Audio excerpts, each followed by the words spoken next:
Ainda na página 100 do nosso livro, vamos aproveitar que a irmã Cleonice falou também no Ministérios de Efésios 4:11, lá nos dons ministeriais, como normalmente é chamado no meio acadêmico, tem lá o dom de profeta, o ministério de profeta, desculpe, corrigindo, o ministério de profeta. Ele é diferente do dom de profecia. O dom de profecia, ele é uma maravilha na igreja. Uma das coisas mais bonitas que eu já vi são pessoas que ele não tem o dom de profecia, mas ele tem o dom de variedade de línguas, e tem a pessoa que ela tem o dom de interpretação de línguas, e a pessoa começa a falar em línguas espirituais e a outra interpretar. Isso é um dom maravilhoso na igreja. Isso é um sinal até para o crente. O apóstolo Paulo falou até para o não crente. Tá bom? Então, o dom de profecia é muito importante. Ele é diferente do ministério de profeta. Os dons ministeriais, claro, não existe dúvida disso, eles estão acima dos dons espirituais, porque os dons ministeriais, eles são dados para a pessoa governar a igreja. E é bom que aquele que tenha os dons, um dos dons ministeriais, que ele tenha também os dons espirituais. A irmã Cleonice comentou sobre Efésios 4:11, que lá está escrito pastores mestres, tá bom?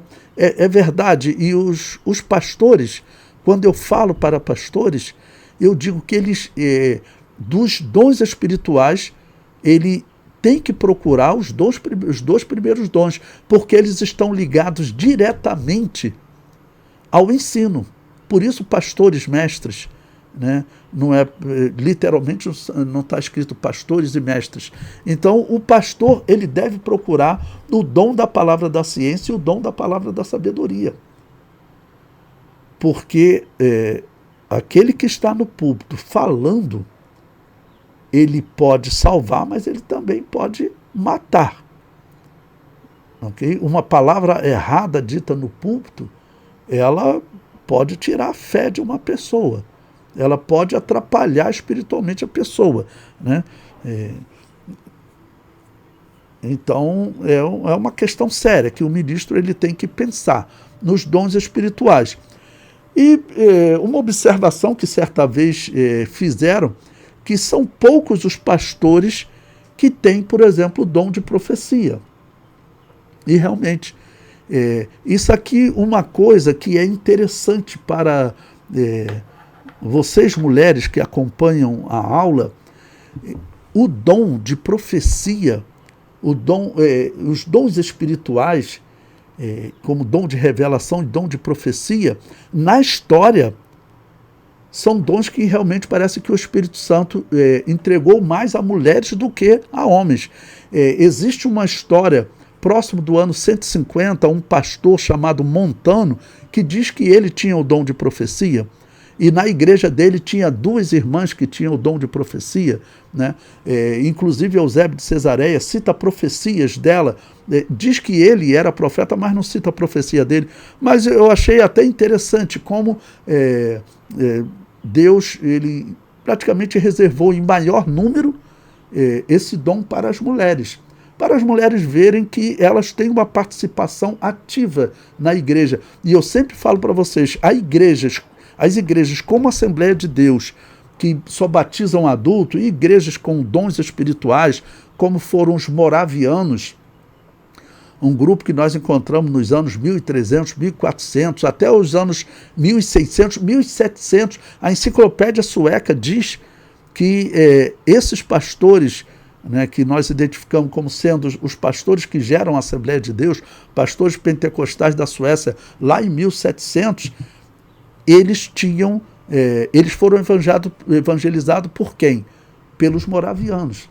Então, nessa igreja dos moravianos, nós encontramos muitas mulheres escrevendo, pregando, mulheres que foram presas e foram martirizadas, e lá na hora do martírio elas pregando o evangelho. Tá bom? Então, o cristianismo, Na verdade, ele nunca isolou as mulheres. Na história da verdadeira Igreja de Jesus, nós encontramos as mulheres com um papel importante. E eu falo o seguinte, eu nasci, a minha casa, ela era um ponto de pregação. Em 1960, né, eu nasci em 63, né? A minha casa era um ponto de pregação no Morro do Ouro Preto, no Meia.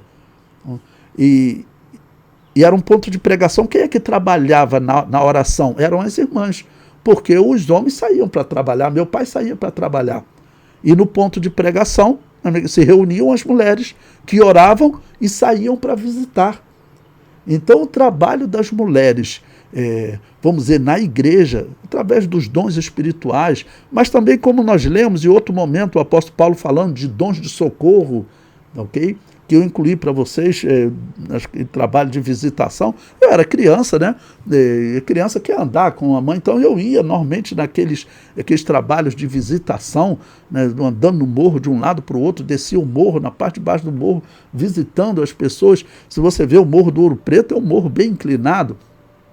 Então as mulheres tinham um trabalho importantíssimo, e tem um trabalho importantíssimo na igreja, ok? Vocês sabem que, infelizmente, quando a Assembleia de Deus chegou no Brasil, vou colocar assim, o Gunnar Vingre e a esposa dele trabalhava ativamente, tá bom? Na direção do culto, por exemplo. A história da Assembleia de Deus no Rio de Janeiro, o Gunnar Vingre saía pregando. Quem é que cuidava, por exemplo, de receber as ofertas, organizar a distribuição das ofertas para, por exemplo, olha, enviamos missionário, então vamos enviar tanto dinheiro por mês. Tá bom?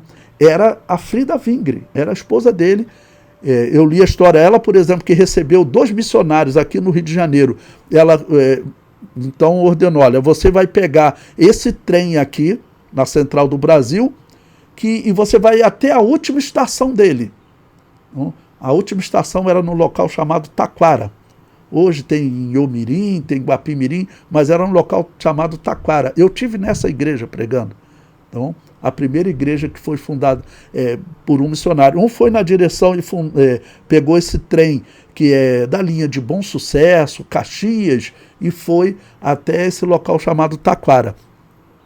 O outro pegou o trem aqui na direção de Belfor Roxo, e chegou lá, abriu um local lá. Nessa igreja eu nunca tive, eu não conheço essa igreja. Mas quem foi que fez esse trabalho? Foi a Frida Vingre. Aqui no Brasil aconteceu uma coisa até chata, que os pastores do Brasil começaram a criar uma certa intriga com a Frida Vingre, né? Por ela, vamos dizer, estar ativamente na liderança da igreja. Foi uma coisa até um pouquinho ruim, tá bom? Bom, mas então eu frisei aqui que o dom de profecia, na igreja nós vemos que Deus, se ele deu os dons ministeriais para os homens, tá bom? Os dons espirituais, eles estão sim disponíveis para as mulheres, e como dom de profecia, eu vejo ele na história, fui criado na Assembleia de Deus, a história mostra que os dons de profecias é mais comum entre as mulheres do que entre os homens. Na história atual, que eu estou falando, nossa, e também quando eu olho para a história passada. Eusébio de Cesareia cita a profecia de 2 mulheres, eu me esqueço agora o nome das duas, mas 2 mulheres que ele cita ali em tom crítico, porque Eusébio, na verdade, ele era católico, ele era aliado de Constantino, né? Infelizmente perdeu a fé, porque ele estava naquela igreja do purgatório que Constantino organizou. Os cristãos de verdade pularam fora daquela igreja, como nós temos nome de diversos homens, né? Tá bom? Então Eusébio de Cesareia escreve criticando o dom de profecia daquelas mulheres, que me fugiram o nome delas agora, né? Pois bem, então vamos, o livro sobre profecia, página 100 do nosso livro, ele diz: no grego o termo proféteon significa falar em nome de alguém, ou em favor de outro, né? Era normalmente chamado de um porta-voz.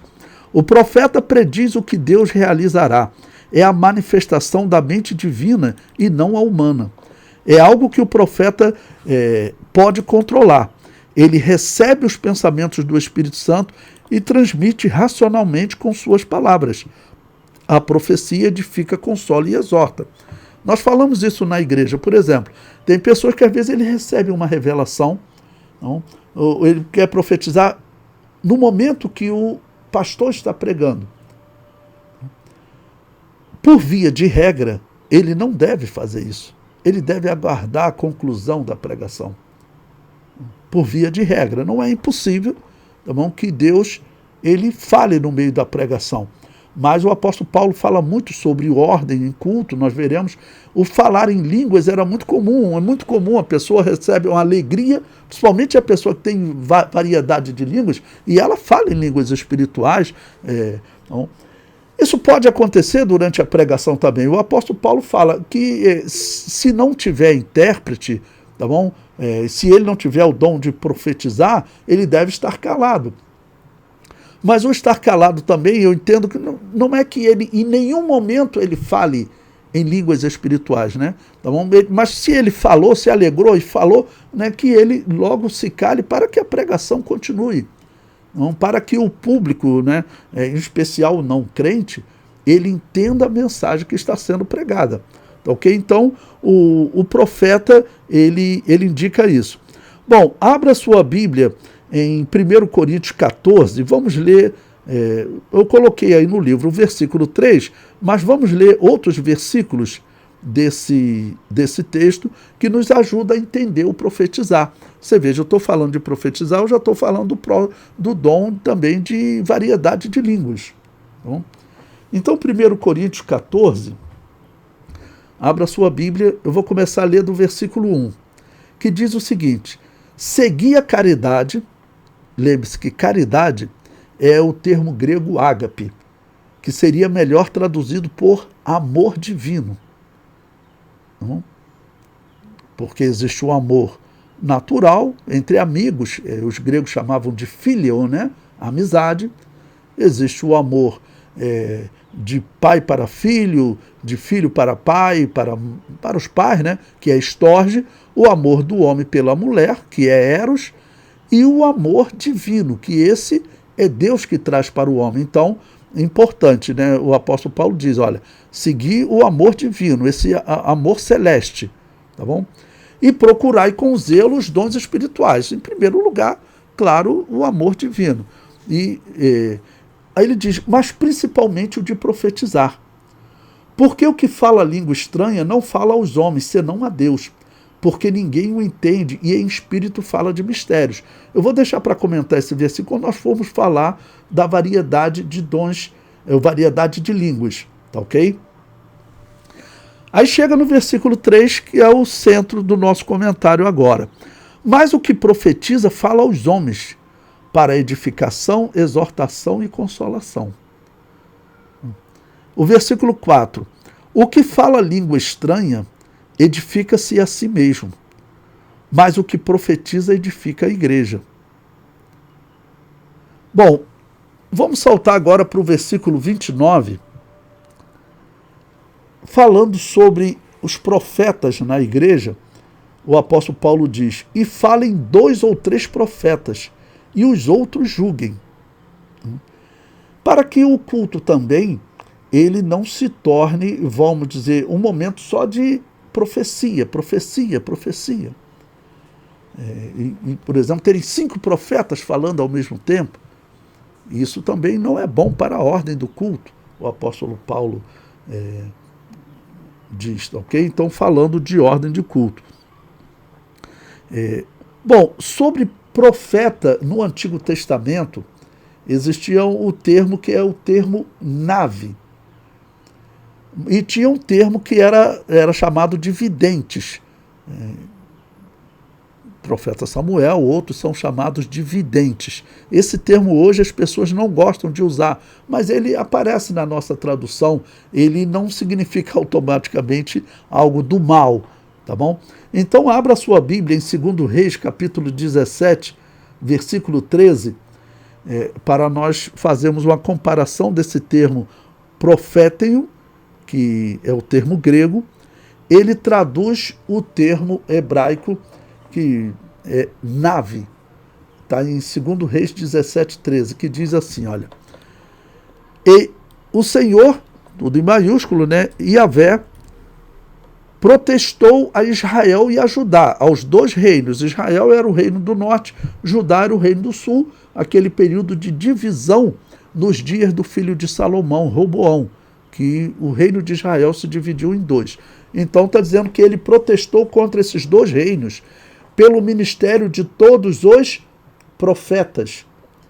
No grego, no hebraico, desculpe, o que está escrito, nave, tá bom? Profeta. E prossegue o versículo. E de todos os videntes. No hebraico, shoze. É a palavra que se traduzia por vidente e é um sinônimo de profeta, tá bom?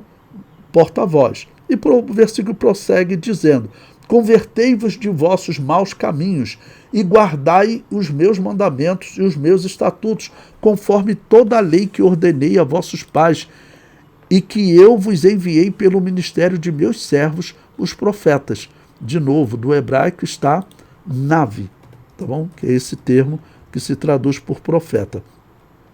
Esse profeta do Antigo Testamento, o último foi João Batista. João Batista, ele não tinha o dom de profecia que nós temos, mas o profeta do Antigo Testamento, podemos dizer que era equivalente. Só que o dom de profecia, na igreja, normalmente ele vem acompanhado do dom de variedade de línguas. Isso não existia no tempo de João Batista e dos profetas do Antigo Testamento. Por sua vez, eles tinham uma característica. Quando eles iam profetizar, eles começavam com assim diz Yahvé, assim diz o Senhor. Eu já vi igreja, Assembleia de Deus, posso até citar o nome, acho que não é antiético. Eu vi o pastor Gesiel Gomes, na década de 80, eu gostava de ouvir as pregações dele. Depois, infelizmente, ele começou a defender umas mensagens estranhas, né? Mas parece também que melhorou. Mas deixando essa parte de lado, eu estava lá, eu fiz uma visita à igreja dele, num culto de doutrina, eu gostava de ouvir a doutrina dele, e ele disse que iria estabelecer na igreja que as pessoas que iriam profetizar através do dom de profecia, eles deveriam iniciar com a expressão assim diz o Senhor. Eu não digo que seja errado da parte dele, não, mas essa regra não existe no Novo Testamento. Normalmente a pessoa que vai profetizar, nos dons de profecia, o que eu observo é que ele fala em línguas espirituais e ele profetiza. Porque o que é a profecia do Novo Testamento? O dom de profecia, ele equivale a dois dons que nós vamos estudar, que é o dom de variedade de línguas e o dom de interpretação de línguas. Por isso que o apóstolo Paulo diz, aquele que fala em línguas espirituais, ore para que profetize. Se você profetizar, você está falando em línguas espirituais e interpretando. A profecia é falar línguas espirituais e interpretar. Falou em mistério com Deus, algo que o apóstolo Paulo disse, só Deus entende. Tá bom? Por isso também não é a língua dos anjos, como alguns dizem, falar em línguas espirituais é a língua dos anjos, não é, porque senão os anjos entenderiam. Mas o apóstolo Paulo diz que ele fala em mistério com Deus. Então, e aí quando ele, vou dizer, traduz, ele está interpretando, então isso é uma profecia, falar em línguas espirituais e também falar no nosso idioma. Então eu não vejo a necessidade da exigência da pessoa, do profeta, ele, quando for profetizar para a igreja, ele falar como os profetas do Antigo Testamento, assim diz o Senhor. Por que eu não vejo essa necessidade? Porque aquele dom, aquele ministério, vou chamar de ministério, né, mas que também é um dom de profeta do Antigo Testamento, ele se encerrou. Ele acabou com João Batista. Né, ele teve fim, melhor dizendo, para acabou com João Batista, fica estranho, né? Ele teve fim com João Batista, porque Jesus Cristo disse, a lei e os profetas profetizaram até João. Então, aquele tipo de profeta, ou aquele ministério de profeta, ele se encerrou. O ministério de profeta, como nós falamos na igreja, a pessoa está pregando a palavra de Deus e o Espírito Santo usa de uma maneira que ele se torna um porta-voz. Isso acontece com quem está pregando e com quem está ensinando também, ele pode profetizar naquele momento, o Espírito Santo usar os lábios dele e ele falar como um porta-voz. E por isso que eu disse para vocês que o ministério de profeta é muito difícil você identificar.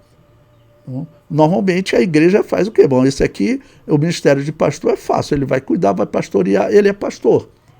E esse ministério de profeta, na história, ele desapareceu. O apóstolo desapareceu, eu acredito mesmo, porque quem substituiu os apóstolos não quis usar o termo. Mas o ministério de profeta e o ministério de mestre, esses desapareceram. Ficaram o evangelista e o pastor. Ficaram o evangelista e o pastor. Bom, se eu presidisse uma igreja, por exemplo, como eu falei para vocês, se eu fosse o responsável por uma igreja e eu tivesse nessa igreja um ministro como o pastor Luciano Josias Versosa, já falecido, tá bom? Eu iria falar com ele, que eu separaria ele. Ele foi separado primeiro para evangelista, depois para pastor. Eu separaria ele como profeta, porque a pregação dele, quem ouvia, né, via que era uma pregação diferente. Tá, ok? E também eu separaria outros para o ministério de mestre. Não, você não vai ser pastor nem evangelista. O seu ministério é mestre. Separaria ele para atuar na igreja como mestre. Ok? Então, só repetindo, aquele profeta do Antigo Testamento, Jesus Cristo disse que João Batista foi o último. João Batista foi o último. Mas, pastor, durante o milênio, Israel volta a ser o povo de Deus, né? Não vai haver mais necessidade de profeta. Você viu que nós acabamos de ler, 2 Reis 17:13? Os sacerdotes continuarão.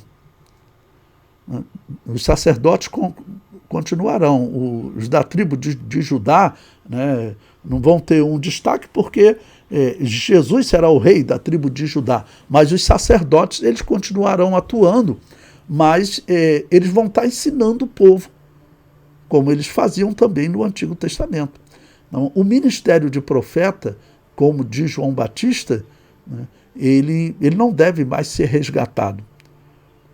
Aquele ministério, que era um ministério muito ligado à exortação, e o de sacerdote, que era ligado ao ensino, que nos dias do Novo Testamento, os sacerdotes, infelizmente, não estavam exercendo, quem exercia eram os rabinos. Até hoje, eu acredito que os rabinos continuarão atuando, mas a Bíblia também, profeticamente, Isaías diz que o milênio voltará a ser num período semelhante aos juízes, o período dos juízes, né? Os juízes estarão atuando na terra. E esses juízes, normalmente, eram os sacerdotes. Os sacerdotes atuavam como juiz. Samuel, ele era um exemplo especial, porque ele era sacerdote, tá bom? Era profeta também, e era juiz. Tá bom? Durante o milênio, existirão homens como Samuel, como reis, tá bom? E juízes, como sacerdotes e juízes. Sendo que também detalhar, não estou falando que o sacerdote vai voltar a fazer sacrifícios. Eu não acredito que haverá sacrifício durante o milênio. Vocês vão encontrar pessoas que interpretam que sim. Mas convido vocês também para assistir o curso de Apocalipse. Nós vamos chegar num ponto que nós vamos falar sobre o milênio. Então eu vou explicar por que alguns chegaram à conclusão que durante o milênio haverá sacrifício de animais. Eu vou mostrar que não. Quando Ezequiel profetiza o templo reerguido e sacrifícios, ele está profetizando, é o período da grande tribulação. O templo, quando for reerguido, vai haver sacrifício nele? Sim, durante a grande tribulação. Tanto que Daniel vai dizer que o sacrifício será interrompido. Tá bom? Mas durante o milênio não existe mais sacrifício, porque Israel viverá como a igreja vive hoje. Tá ok?